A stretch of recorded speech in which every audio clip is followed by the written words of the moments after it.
thought that America was a little bit. Okay, okay, okay, okay, okay, okay, okay, okay, okay. Let me calm down because your your enthusiasm is overwhelming. Your push is hard to handle. Your energy is incredibly convincing that you are upset. You see, I'm saying, I thought that our ancestors had bled enough. I thought that enough folk had died, had been beaten and lynched. I thought that enough of that had happened that we'd be beyond this. I didn't think that we would desecrate their suffering and system. I thought that after all we've seen and all we've gone through, that we were at least beyond where we are now. I didn't think we were going to have to march again to vote. I thought Fannie Lou Hamer and Medgar Evers getting shot in his driveway, I thought all of that had been enough for us to have voting rights forever.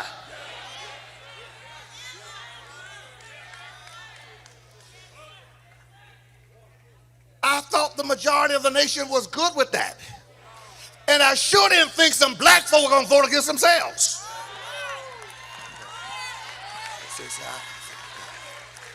Your calmness concerns me. I want to tell you, we got here because we've been too calm. And the reason we've been too calm is for three reasons. One, historical disillusionment. Two, cultural disillusionment. And three, theological disillusionment. Productive. To be praying about God to deliver you while you shop with the oppressor. It's quiet.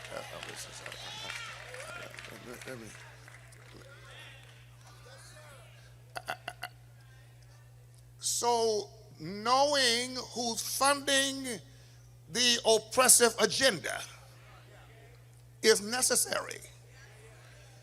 But because I may be funding the sponsors of the plantation. Well, you said plantation. Well, I'm suggesting this based on fact. The only reason we left the plantation is because a few laws changed, not hearts.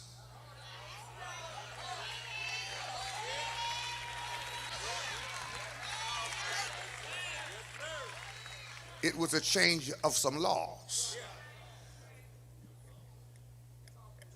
And those few laws has kept us off the plantation. You understand? But now those laws, according to Project 2025, are being removed.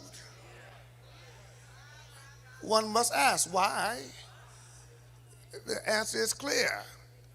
Because the little progress that you've made is too much. And if these laws remain in place, you're going to continue making progress. So then we'll change the laws. Well, if we're going to, brothers and sisters, avoid going backwards, and I've heard y'all chanting, we ain't going back, we ain't going back. Well, let me just say this to you. If you keep funding the oppressor, you are paying for your way to go back, like you're building the bus ride.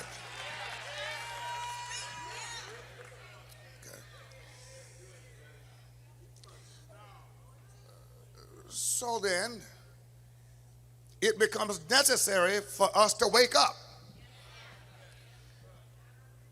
Especially, I'm speaking now of our church, the black church at large, because if we are not alert, if we're not aware, if we're not informed, if we're not up,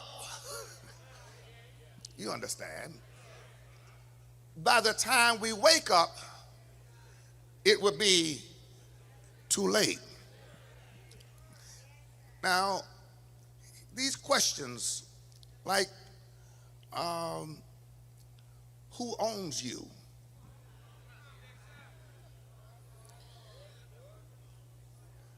Who calls your shots? To whom are you loyal? Who are you depending on? Who are you willing to bow down to?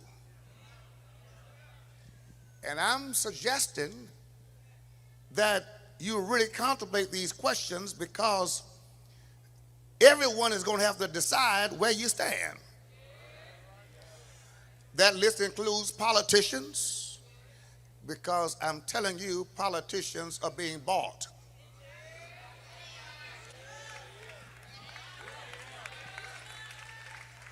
Not just Republicans. Have you ever wondered why even under the Democratic president we could not get the voting rights passed? Even when Democrats had the majority of the House and the presidency, we still did not get the John Lewis Voter Rights Act passed.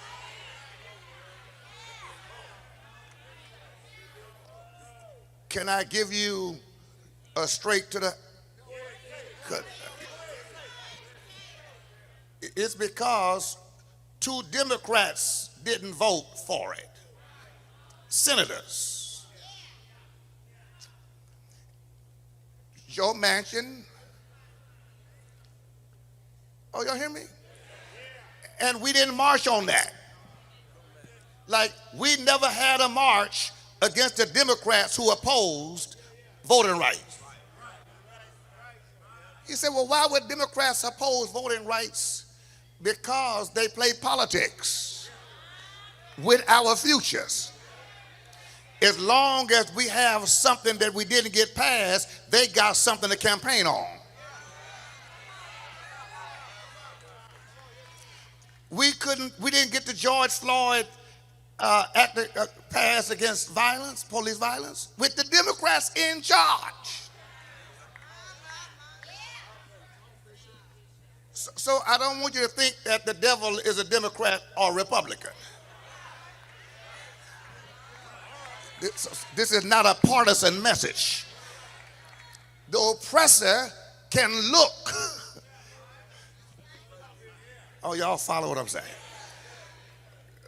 So now, we need to understand that that's where we are. And the test of internal fortitude and of the firmness of our core values will be, how do we stand in times when being for justice is inconvenient?